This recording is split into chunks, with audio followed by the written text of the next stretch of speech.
मैं अपने डायरेक्टर और प्रोड्यूसर पे विश्वास कर रही हूँ कि ये लोग जो मुझसे करवा रहे हैं ये बहुत ही सुंदर चीज़ होगी। और डेफिनेटली एक नई चीज़ आ रही है मीडिया में, एक बिल्कुल ही नई दुनिया खुल रही है हमारे लिए, वर्टिकल। और मुझे लगता है कि मुझे इसका एक्सपीरियंस बिल्कुल लेना चाहिए, क्योंकि कुछ भी डिफरेंट होगा हमारे लिए अच्छा ही रहता है एक्टर के लिए। तो मैं ट्राई कर रही हूँ कि ये वर्टिकल में भी परफॉर्म करके देखूँ कि ऐसे तो लोगों ने देखा, अब ऐसे देखेंगे तो शायद। मैं सीमा जी का एक चीज़ बताऊंगा कि मतलब मुझे लगता है ये एक ही एक्टर होंगे जिन्होंने लाइफ में ना पूरा 360 डिग्री देखा है सिनेमा का। नॉर्मली इन्होंने हम लोग से पहले उस समय कैसे शूटिंग्स होती थी, मुझे सीमा जी बता पाएंगे कि कितनी डिफ़िकल्ट शूटिंग होती थी। फिर हम लोग आया, फिर अपना बड़े सिनेमा, बड़ा पर्दा आया, 70 mm आया, कलर आया, उसके बाद आपका OTT आया, फिर वर्टिकल आया। तो आप या तो ऐसे कहते ना कि या तो आप मूवी ऐसे देखोगे या ऐसे देखोगे, आप मूवी ऐसे देखोगे या ऐसे देखोगे।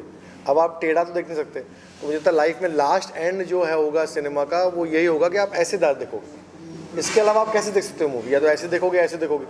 तो मुझे लगता है सीमा जी, मैं बहुत लकी हूँ कि सीमा जी एक तो हमारे साथ करने को उन्होंने एग्री किया, और दूसरा सबसे बड़ी चीज़ है कि मतलब she is I call her a living legend. She has seen the complete 360 degree which is मतलब is not less than a Guinness record for any actor to do that, and I don't think so anybody will be able to experience and do this what Seema ji has done in one life. सीमा जी, आपके किरदार के बारे में बात की जाए तो किस तरह का किरदार प्ले करेंगे? किरदार तो मुझे लगता है इसका थोड़ा सस्पेंस रखना चाहिए हमें, ताकि क्यूरियोसिटी बड़ी रहे। अगर सब कुछ बता दूंगी तो फिर लोगों को लगेगा अच्छा ये है, हम देख लेंगे। पर मुझे लगता है कि काफ़ी डबल शेड कैरेक्टर है और दो तरफा चलता है, कभी कुछ बनता है कभी कुछ बनता है। बहुत इंटरेस्टिंग स्क्रिप्ट है और इसीलिए मैंने एग्री भी किया, क्योंकि मुझे बड़ा मज़ा आया ये सोच के कि मुझे रेगुलर रोल से कुछ हट के रोल दिया है। और एक सस्पेंस है तो मुझे लगता है अच्छा है, मज़ा आएगा। थ्रिलर है तो लोगों को वैसे भी आजकल बहुत पसंद आते हैं थ्रिलर, तो उनमें से एक है। और साजन जी ने बहुत अच्छी स्क्रिप्ट लिखी है और मुझे करने में मज़ा आ रहा है। साजन जी, आपसे सवाल बनता है, आप तो मेरे पड़ोसी है, कई सारे आपने OTT पे फिल्में बनाई, सीरियल्स बनाई। जब भी कोई आप नया प्रोजेक्ट लेते हैं तो किस तरह से तैयारियां करते हैं आप उसकी? मैं वैसे बताऊँ आपको, तैयारियां मैं बिल्कुल नहीं करता। मेरी तैयारियां एक्टर होते हैं। मैं पहले एक्टर को अप्रोच करता हूँ, बाद में स्क्रिप्ट लिखता हूँ, बाद में क्रांति सर के पास जाता हूँ, वो पैसे दे दो। वैसे साजन जी ने अब तक हमारे साथ ऑलमोस्ट 8 से ज़्यादा सीरीज़ हमारे साथ कर ली हैं। और साजन जी बताएंगे कैसे सारे बड़े एक्टरों के साथ साजन जी ने हमारे साथ सीरीज़। साजन जी बताइए किसके साथ? हाँ, जाकिर भाई के साथ मैंने किया, जाकिर हुसैन साहब के साथ पहला शो किया था। दूसरा शो मैंने विजेंद्र काला जी के साथ किया। तीसरा दया जो है सेट्टी CID वाले, उनके साथ किया। फिर नमित दास के साथ किया। फिर मैंने वीरेंद्र सक्सेना साहब के साथ अभी शूट खत्म किया है। फिर मैंने विक्रम कोचर के साथ किया है। तो देन अभी और भी सब लाइन अप हैं। अभी हम लोग एक और बड़ा शो करने जा रहे हैं 1 हफ्ते के अंदर, तो वो भी बहुत बड़े लेवल पर है। आज के अगर प्रोजेक्ट की बात की जाए तो किस तरह की कहानी है, क्या स्टोरी लाइन है, और सीमा जी को लेने के पीछे खास क्या कारण है? सीमा जी के पीछे लेने का ये कारण है कि मेरी लाइफ बना दी इन्होंने हाँ करके।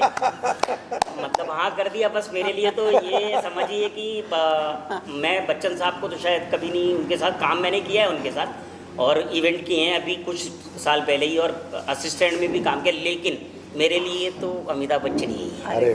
बस इन्होंने हाँ किया, और बिल्कुल वो इधर उधर हो रही थी मैं, लेकिन बोली साजन मैं मना ही नहीं कर सकती। मैं सामने जाता था तो फ़ोन पे बोलती थी कि बताऊंगी, रुको थोड़ा सा रुको, लेकिन जब सामने जाता था तो कहती है चलो कर लो। हाँ। तो वो प्यार और इनकी जो ये बहुत ही मतलब कहना चाहिए, साजन जी बहुत ही प्यारे इंसान हैं। और मुझे लगता है यही सबसे बड़ी इनकी पावर है, क्योंकि ये किसी से भी पिच करते हैं, किसी से भी बात करते हैं, तो वो बहुत मुश्किल है उसके लिए ना कहना। क्योंकि मैंने सभी एक्टर से बात की, सबने कहा अरे वो आ गए थे ना। तो इनका प्यार है जो यहाँ तक खींच के ले आया है। और डेफिनेटली जो स्टोरी उन्होंने सुनाई है वो भी मेरे लिए बहुत अच्छी स्टोरी थी, इसीलिए मैं आई हूँ यहाँ पर। और क्रांति जी के लिए भी यही बोलूँगी कि जब मैं पहली बार इनसे मिली तो पहली बार में ही हम इतने बहुत ही अच्छी उस पे आ गए थे टर्म्स पे कि हम आगे काम करेंगे। और मैंने खुद से अपने आप आगे से आपको बोला मैं कि तो रेडी था टाउन्स पे आने के लिए। मैं तो वेट कर था आप टाउन्स पे आ जाओ। मेरे लिए मैडम का हाँ बोलना ही मतलब एक अचीवमेंट था, वैसा था। नहीं नहीं, नई दुनिया है, क्यों नहीं एक्सप्लोर करनी चाहिए। पता है हमारे बहुत सारे एक्टर डरे हुए हैं वर्टिकल वर्टिकल वर्टिकल, पर मुझे लगता है एक नई दुनिया है, नया एक नज़रिया है लोगों का किसी चीज़ को देखने का, तो एक्सपीरियंस लेना चाहिए। भागना क्यों हमें इससे।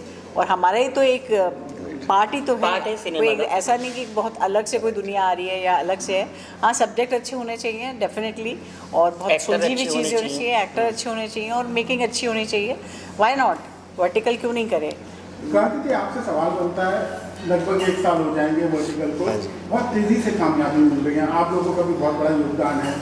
इस जर्नी को किस तरह से देखते हैं? शायद पैनोरामा के साथ भी आपको कुछ टाइप हुआ, उसके बारे में कुछ रोशनी डालिए। मतलब कुमार जी हमारे मेरे बहुत से दोस्त भी हैं, और मैं तो प्राउड फील करता हूँ कि पैनोरामा ने इनिशिएटिव लिया और हमारी कंपनी में इन्वेस्ट किया, और पैनोरामा एज ए पार्टनर आ गए हैं रॉकेट डील्स में। ये तो अनाउंसमेंट भी 3-4 दिन पहले आ गया था, तो वो हमारे लिए एक बड़ी चीज़ थी। दूसरा, 1 साल का जर्नी ऑब्वियसली रहा, और हम लोग, मैं बताऊँ, हम लोग अकेले ऐप हैं आज भी जो सिर्फ एक्टरों के साथ काम कर रहे हैं और सिर्फ ओरिजिनल स्टोरीज़ पे काम कर रहे हैं। हम लोगों ने आज तक हमने एक स्टैंड लिया था, हम कभी भी कोरियन ड्रामा या चाइनीज़ ड्रामा जो बाकी सारे ऐप्स यूज़ कर रहे हैं या उसको रीमेक करके बना रहे हैं, वो हम कभी नहीं करेंगे। कि विक्रम सर भी हमारे साथ है, विक्रम भट्ट सर भी हमारे साथ हैं। तो विक्रम भट्ट सर इनिशियली से जुड़े हुए हैं कंपनी के साथ, तो उन्होंने एक चीज़ कहा था, क्रांति हमारे देश में ना बहुत सारी स्टोरीज़ हैं यार, हमारे पास इतनी सारी स्टोरीज, हमारी कंट्री मानी जाती है स्टोरी टेलिंग के लिए। आज हमारी स्टोरी की वजह से हमारे स्टार आज बाकी के देशों में सुपरस्टार्स हैं। आज आप कोई भी पाकिस्तान चले जाओ, बांग्लादेश चले जाओ, गल्फ चले जाओ, कहीं भी चले जाओ, नेपाल चले जाओ, जो हमारे स्टार्स ना वहाँ पे सुपरस्टार्स, रीज़न है कि हमने उनको इतनी फीडिंग की, हमने इतनी स्टोरीज़ दी, इतनी अच्छी अच्छी कहानियाँ दी, यहाँ के एक्टर वहाँ के सुपरस्टार बन गए। और यही रीज़न था हमारा भी एक वर्टिकल स्टार्ट करने का, क्योंकि बहुत ज़्यादा कोरियन और बहुत ज़्यादा चाइनीज़ का हमारे इंडिया में ना एक प्रेजेंस होते जा रहा था। अगर आप देखोगे ना, जैसे मेरी बड़ी डॉटर, मैं हमेशा बोलता हूँ मेरी बड़ी डॉटर है जो 15 साल की है, उसके सारे फ्रेंड्स ना कोरियन बहुत देख रहे हैं। आपको भी पता होगा, बहुत आजकल लोग कोरियन देख रहे हैं, कोरियन खाना खा रहे हैं, कोरियन में बात कर रहे हैं। इवन मेरी वाइफ की फ्रेंड्स कोरियन ड्रामाज देख रही है। अब क्या हो रहा है ना, कैसा होता है ना, जैसे भी उस दिन हम रिसर्च करते थे, हम डिस्कस करते रहते हैं। अब एक पिक्चर आई थी धुरंधर, अक्षय खन्ना ने रोल किया उसमें। अक्षय खन्ना इस जनरेशन के लिए सबसे बड़ा स्टार हो गया। उसका स्टेप है, क्योंकि इस जनरेशन ने अक्षय खन्ना को कभी देखा ही नहीं पहले। ना उन्होंने उसकी दृश्यम देखी, ना उन्होंने उनकी सेक्शन 370 देखी, उन्होंने सिर्फ उसको इधर देखा। तो ये जो इम्पैक्ट आ रहा है ना बाकी कंट्रीज़ का हमारे ऊपर, अगर हम लोग ने इसे नहीं शुरू किया, हम लोग उसको नहीं बढ़ाया ना आगे, तो ये धीरे धीरे इनके स्टार्स, इनके सुपरस्टार्स या हमारे सुपरस्टार्स बन जाएंगे, जो आज हमारी स्थिति है वर्ल्ड वाइड। तो इसलिए हमें आना जरूरी था। जब मेरी अमेज़ॉन से बात हुई, आज हम अमेज़ॉन ने हमारे 20 सीरीज़ लिए हुए हैं नॉन एक्सक्लूसिव, जब हमारी अमेज़ॉन से बात हुई तो मैंने यही कहा था, सर आप आ रहे हो, मेरे लिए कंपटीशन नहीं है, मैं बहुत खुश हूँ आप आ रहे हो, क्योंकि मैं कब तक चिल्लाऊंगा अकेले एक्टरों के एक्टर आओ, अच्छे लोग आ रहे हैं। क्योंकि कंटेंट हमारे देश में बहुत ज़्यादा है, हमारे देश में स्टोरीज बहुत ज़्यादा है। और माइक्रो ड्रामा में ऐसा हो गया ना, लोग रील्स देख के ना थोड़ा तो फेडअप टाइप हो गए हैं। मतलब अगर सीमा जी जैसे रील्स कर रही है एग्जांपल, तो सीमा जी ने एक रील डाला, कहीं ट्रैवल पे गई, एक फ़ोटो उठा के डाल दिया। अब लोगों को वो उससे ना, लोगों का ना डोपामाइन पूरा नहीं हो रहा। एक डोपामाइन है, अब वो 2 मिनट में उनका डोपामाइन खत्म हो जाता है। उनको चाहिए पूरी स्टोरी, सीमा जी के साथ वहाँ पर क्या हुआ, सीमा जी के साथ कोई घटना घटी, सीमा जी के साथ कोई गॉसिप हुआ, सीमा जी के साथ क्या हुआ, तो उन्हें पूरा का पूरा स्टोरी जानना है। जैसे फॉर एग्जाम्पल, अगर आप अभी हम बहुत सारी रियल स्टोरीज और रियल चीज़ों पे कर रहे हैं, अभी हम पोर्शे केस पे कर रहे हैं, हम सिया वाले केस पे कर रहे हैं, तो लोगों को ना, जैसे पोर्शे केस में एक लड़के ने गाड़ी से उड़ा दिया, पुलिस ने अरेस्ट किया, बाप ने खून दिया, इतना पता है एग्जैक्टली हुआ क्या, उसके पीछे की स्टोरी क्या है, उनका मेंटेलिटी क्या चला, फैमिली में क्या ड्रामा हुआ, पुलिस में क्या ड्रामा हुआ, चीज़ें कहाँ तक पहुँची, ये सबको पूरा जानना है। ये रीज़न है कि माइक्रो ड्रामा का सक्सेस बहुत बढ़ रहा है, वर्टिकल्स का सक्सेस बहुत बढ़ रहा है। और जैसे आपको बता दूं, हम सिर्फ वर्टिकल्स नहीं कर रहे, अगर आप यहाँ पे भी देखेंगे तो हम वर्टिकल और हॉरिजॉन्टल दोनों कर रहे हैं। हम अकेले ऐप हैं जिन्होंने 4 महीना पहले शुरू किया, हमने वर्टिकल हॉरिजॉन्टल दोनों शूट साथ में शुरू किया। हाँ, और अभी तक हम करीब 30 सीरीज़ हॉरिजॉन्टल भी बना चुके हैं। ये हमारी 30वीं सीरीज़ है। आज हमारे 4 शूट चल रहे हैं साइमल्टेनियसली। हमारा यहाँ पे एक शूट चल रहा है, हमारा नासिक में एक शूट चल रहा है जहाँ पे अंकुश भट्ट सर शूट कर रहे हैं, हमारे इस समय मनाली में एक शूट चालू है जहाँ पे अजीज़ कर रहा है, हमारी एक शूट अभी आज दहीसर में चालू है जहाँ पे सोनू सूद सर के पार्टनर हैं अजय धामा, वो हमारे लिए प्रोड्यूस कर रहे हैं। तो हम आज 4 साइमल्टेनियसली शूट कर रहे हैं और चारों के चारों वर्टिकल और हॉरिजॉन्टल साथ में शूट हो रहे हैं। ऑब्वियसली ये हमारा सबसे बड़ा शूट है, मतलब हमारे सीरीज़ का, हमारे ऐप का वन ऑफ द सबसे टॉप 2 या टॉप 3 में ये सीरीज़ रहेगी, क्योंकि सीमा पावा जी है तो इसमें तो कोई दो राय नहीं है। बट बाकी सारे शूट्स भी हमारे लिए बहुत इंपॉर्टेंट है, साइमल्टेनियसली चल रहे हैं। आपको देखना स्टार्ट किया है, तब से लेकर अब तक आप क्या देखोगे इंडस्ट्री में कितना चेंजेस आया मेकिंग को लेकर, टेक्नोलॉजी को लेकर, और एज ए एक्टर अब तक एक्टिंग करना और सबके साथ में कोप अप करना कितना हार्ड या कितना ईजी है, कितना चेंजेस आया? हाँ जी, ये सवाल ना बहुत इम्पोर्टेंट सवाल है, और स्पेशली मेरे लिए, इसलिए क्योंकि जब मैंने शुरू किया था 1968 में, तब रिकॉर्डिंग सिस्टम ही नहीं था टेलीविज़न में, लाइव टेलीकास्ट होता था। तो लाइव टेलीकास्ट में अगर आपसे गलती हुई तो गलती हुई, कट की कोई गुंजाइश नहीं थी। जैसे थिएटर है वैसे ही टेलीविज़न था। उसके बाद रिकॉर्डिंग सिस्टम आया, तो रिकॉर्डिंग सिस्टम में एक रील होती थी बड़ी वाली, उस रील में एडिटिंग नहीं होती थी। तो अगर आपने फर्स्ट सीन से शुरू किया और मान लीजिए आप छठे सीन में या सातवें सीन में कोई गलती करते हैं, तो आपको फिर से फर्स्ट सीन से शुरू करना पड़ेगा, क्योंकि एडिट नहीं कर सकते थे। तो बहुत टाइम जाता था, क्योंकि आपको रात भर बैठना पड़ता था। जब तक पूरा नाटक ओके नहीं हो जाएगा तब तक आपका पैकअप नहीं हो सकता था। तो हमें बहुत ज़्यादा बैठना पड़ता था। उसके अलावा फिर एडिटिंग आई तो सीन वाइज आई, कि एक सीन कर सकते हैं पूरा एक साथ, फिर कट करेंगे, फिर एक सीन कर सकते हैं, लेकिन बीच में नहीं कर सकते हैं। तो वो भी मैंने देखा है, उसमें भी मैंने काम किया है। और 3 कैमरा सेटअप से मैं शुरू हुई हूँ, और हमेशा 3 कैमरा सेटअप से ही हम लोग करते रहे हैं काम। हम लोग तक 3 कैमरा सेटअप था, स्टूडियो में सेट लगा था, आउटडोर करना बहुत मुश्किल था। जबकि हम लोग में हमारे 2-3 सॉन्ग पिक्चराइज हुए थे जो बाहर कुतुब मीनार वगैरह एरिया में गए थे।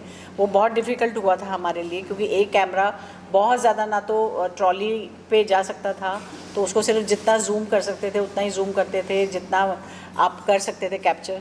तो वो बहुत डिफ़िकल्टीज़ थी हमारे लिए, और शूटिंग हमारे लिए बहुत सीरियस मैटर था, इसलिए क्योंकि हमें उस तरफ की कोई बात नहीं पता चलती थी। हम एक्टर हैं तो हम इस तरफ ही हैं, हम उस तरफ नहीं जा सकते थे।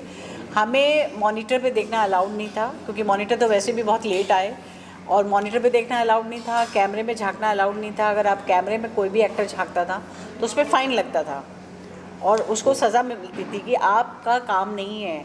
अभी मैं देखती हूँ आज के युवा जितने भी एक्टर्स हैं जिनके साथ मैं आजकल काम कर रही हूँ, वो हर शॉट के बाद जाके खुद को देखते हैं मॉनिटर पे कि मैं कैसा लग रहा हूँ, मेरी लाइट चेंज करो, मेरा ये चिन्ह नहीं आ रहा, वो चिन्ह नहीं आ रहा। तो मुझे लगता है कि हम धीरे धीरे करते करते हम कहीं और चले गए हैं। हम सिर्फ टेक्निकल चीज़ों में ज़्यादा चले गए हैं, लेकिन एक्टर अपने ऊपर कितना ध्यान दे रहा है, अपनी परफॉर्मेंस पे कितना ध्यान दे रहा है, वो पीछे छूटता जा रहा है। क्योंकि हमारी हर शूटिंग से पहले 15 दिन 20 दिन की रिहर्सल होती थी। हम बिना रिहर्सल के कभी शूट के लिए नहीं जाते थे। लेकिन हमने रिहर्सल किया। हाँ, नहीं, पर वो एक तो रीडिंग है, बट मैं कह रही हूँ 15 दिन की रिहर्सल में आप यकीन मानिए कि कैमरामैन के साथ 3 दिन रिहर्सल होती थी। कैमरामैन हमें बताएगा कि वो क्या शूट करने वाला है, तो एक्टर को वो पता होता था कि मेरा कल क्या क्या शूट है, और मुझे किस कैमरे में क्लोजअप मिलने वाला है, किस कैमरे में मेरा 2 शॉट लगा है। तो हम लोगों की जो मतलब ट्रेनिंग ही एक तरह से हो गई। काम करते करते हम ट्रेंड हुए कि कैसे लाइट लेनी चाहिए फेस पे, कैसे कैमरा फेस करना चाहिए, ये हमें कोई सिखा नहीं रहा था, पर ड्यूरिंग द परफॉर्मेंसेस हम ये सीख रहे थे। पर आज मैं जब देखती हूँ, आज के युवा को देखती हूँ, आज की फिल्म इंडस्ट्री को देखती हूँ, तो मुझे लगता है कि इनको सब कुछ थाली में परोस के दिया जा रहा है। इतना आसान है कि आप एक डायलॉग का भी 6 टुकड़े कर सकते हैं। मतलब एक डायलॉग याद करना है की भी ज़रूरत नहीं है, आप इतना सा बोलिए फिर कट, फिर इतना सा बोलिए फिर कट। तो कितनी फैसिलिटीज़ मिल गई, लेकिन अगर उसके बाद भी अगर हम परफॉर्मेंसेस में कहीं पीछे जा रहे हैं तो ये बहुत दुख की बात है, क्योंकि अब हम बहुत ज़्यादा डिपेंड करने लगे हैं अपनी कैमरा टीम पे या अपने डायरेक्टर पे। मुझे लगता है एक्टर ने अपना काम बहुत कम कर दिया है। वो अभी सिर्फ सेहत बना रहा है, जिम जा रहा है, अपने आप को सुंदर बनाने की कोशिश कर रहा है, क्योंकि उसको लग रहा है बाकी काम तो वो लोग करा लेंगे। और हमारा ज़माना वो था कि हमें तो चेहरा देखने का मौका ही नहीं मिलता था। फिल्म देखते थे तब पता चलता था, ओ इतना लाउड मेकअप हो गया इसमें, अरे हम ऐसे लग रहे हैं, अरे वो दुपट्टा मेरा ऐसा था, हमें पता ही नहीं है। लेकिन अब हर मिनट में हमारे पास एक वो है। तो मुझे लगता है चीज़ें अब शायद टेक्निकल चीज़ें हमें ज़्यादा अच्छी मिलती हैं, पर परफॉर्मेंसेस में थोड़ा सा मतलब कहना चाहिए कि काम चोरी हो गई है। पहले वो मेहनत बहुत थी, उसके साथ टेक्नोलॉजी के साथ हमें एडजस्ट करना पड़ता था। तो दुनिया बहुत अलग घूम के आई है, और मैं बहुत लकी हूँ कि मैं 1968 से आज तक यहाँ तक आ गई हूँ। और अभी जैसा कि क्रांति ने कहा कि हम लोग वर्टिकल में भी आ गई हूँ, जो कि अभी लेटेस्ट है एकदम। तो मुझे बहुत अच्छा लगता है, क्योंकि थिएटर में भी मैंने ये एक्सपीरियंस लिया। मैंने नौटंकी की, मैंने रामलीलाएँ की, मैंने स्ट्रीट थिएटर किया, मैंने नौचंदी के मेले पे भी नाटक किया, तो हर तरह की चीज़ को मैंने एक्सपीरियंस लिया है। और सच में मैं बहुत लकी हूँ कि मैंने किसी भी फॉर्म को नहीं छोड़ा है, चाहे वो एडवर्टाइजमेंट थे उनको नहीं छोड़ा, फिल्मों को नहीं छोड़ा, टेलीविज़न को नहीं, सैटेलाइट नहीं। तो ये सारी दुनिया देखने के बाद आज ये दुनिया भी मैं एक्सेप्ट कर रही हूँ कि कोई बात नहीं, अब हम ऐसे नहीं, अब हम ऐसे हो गए हैं, तो ठीक है, बात तो एक ही है, मुझे तो वैसे ही एक्सप्रेस करना है जैसा मैं करती हूँ, लेकिन मीडिया चेंज हो रहा है और मीडिया का वेलकम तो हम हमेशा करते हैं। सिनेमा को बड़े पर्दे पर ही देखना पसंद करते थे, फिर आया दौर टीवी का, अब मोबाइल पर।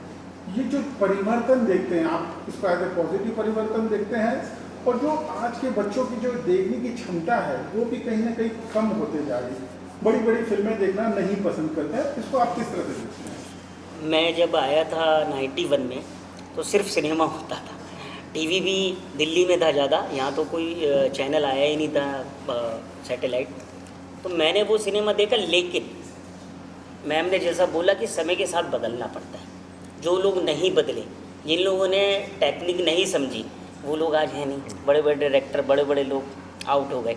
लेकिन मेरा मानना तो यही है कि समय के साथ बदलिए, बदलेंगे। आज जब बच्चे मोबाइल देखना पसंद कर रहे हैं तो हमारा काम है कि उनको मोबाइल ही दिखाएं, ना कि हम बोलें कि तुम कुछ और देखो। नहीं, पर मुझे ऐसा लगता है कि मतलब मैं सिर्फ ये बात इसमें ऐड कर रही हूँ आपकी बात पे, कि मुझे ऐसा लगता है कि हर चीज़ का स्वाद जो है ना वो मिलना चाहिए। मतलब ऐसा नहीं कि अब मैंने पिज़्ज़ा मंगा लिया तो मैं माँ के हाथ का पराठा खाना बंद कर दूँ। ऐसे ही हमारे इस टाइम मीडिया में हो रहा है कि हम वर्टिकल के अगर यूज टू हो जाएंगे तो हम अपनी माँ के पराठे का नुकसान करेंगे, क्योंकि वो एक बहुत मेहनत से बनाई हुई चीज़ होती है जिसमें बहुत तमाम महीनों का, सालों का काम होता है।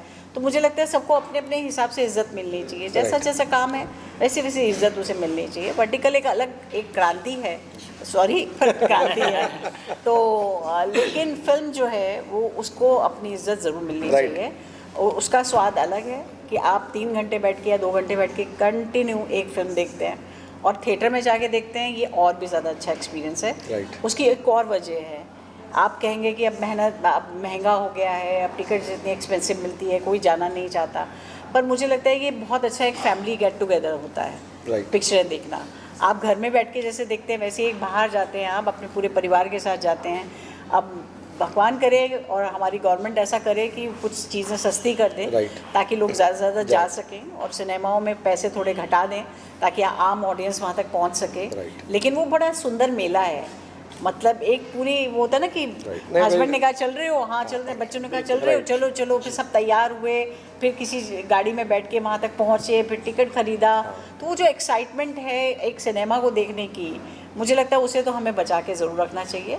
हाँ, डेफिनेटली ये इजी वे है, आपने कभी भी मोबाइल खोला और आपने एक छोटी सी फिल्म देख ली, वेरी गुड, हम आगे ही बढ़ेंगे, लेकिन उसको भूलना नहीं चाहिए। सिनेमा है, सिनेमा है, अपना एक चार्म है, बिल्कुल। और जैसे मैम ने सही बात कही कि आज पहले हमारे ज़माने में गार्डन हुआ करता था, हम गार्डन में चले जाए, कहीं चले जाए, आज सिर्फ मॉल बचे हैं। अब मॉल जाने से अच्छा आदमी सिनेमा जाए, लेकिन वही सही कहा कि गवर्नमेंट अगर कुछ चीज़ें सस्ती करें, थोड़ा अफोर्डेबल हो, तो ज़्यादा से ज़्यादा लोग सिनेमा देख पाएंगे। वो सब सिनेमा सबको जाना है, ये मानना चाहिए कि हमारी शुरुआत वहीं से हुई है। तो मतलब ये तो वही हुआ ना कि जब बुजुर्ग हो गया तो हमने उसको कमरे में बिठा दिया और हम बच्चों को लेके चले गए। बुजुर्गों की इज्जत तो देनी पड़ेगी ना, तो हाँ, सिनेमा हमारा बुजुर्ग है तो उसकी इज्जत हमेशा रहनी चाहिए। मैडम, ये होता था कि पहले एक सीरियल जैसे होती थी आपकी हम लोग थी, उसमें आपको एक किरदार को एक नाम मिला था जी, आपके असली नाम को तो सब भूल गए थे, उसी नाम से आपको सबने याद किया। जी बिल्कुल। लेकिन ये धीरे धीरे ये चीज़ें खत्म हो गई है जी, मतलब देखा जाता है और भूल जाते हैं कि उनका नाम क्या जी था। बिल्कुल। तो इसकी वजह क्या है? वजह एक तो मैं कहूँगी कि वो इम्पैक्ट शायद ख़त्म हो रहा है और बहुत सारी चीज़ें मिल गई हैं, बहुत सारी, मतलब इतनी सारी चीज़ें हैं कि आप मोबाइल पे भी देख सकते हैं, आप टीवी पे देख सकते हैं, आप चैनल चेंज कर सकते हैं। तो अभी का बच्चा भी या हमारी सोसाइटी भी अगर हम कह लें तो जैसे हम कंफ्यूज हो रहे हैं कि अभी हमें खाना क्या है हमें यही नहीं पता होता, तो वैसे ही हम धीरे धीरे हमारी पूरी सोसाइटी कंफ्यूज होती चली जा रही है। पहले क्या था, चीज़ें मिलती थी और बहुत कीमती होती थी, तो सबका ध्यान उस तरफ होता था कि यार वो मिस नहीं होना चाहिए। मैं अपना मानती हूँ कि जब चित्रहार आता था तो हम कहीं भी होते थे भागते थे, क्योंकि वही एक टाइम था जब हमें एक साथ 6 गाने देखने को मिल जाएंगे। और अब तो किसी भी आप उस पर लगा लीजिए, आपके लिए गाने चलते ही रहते हैं सारा दिन, तो इजीली अवेलेबल हो गया।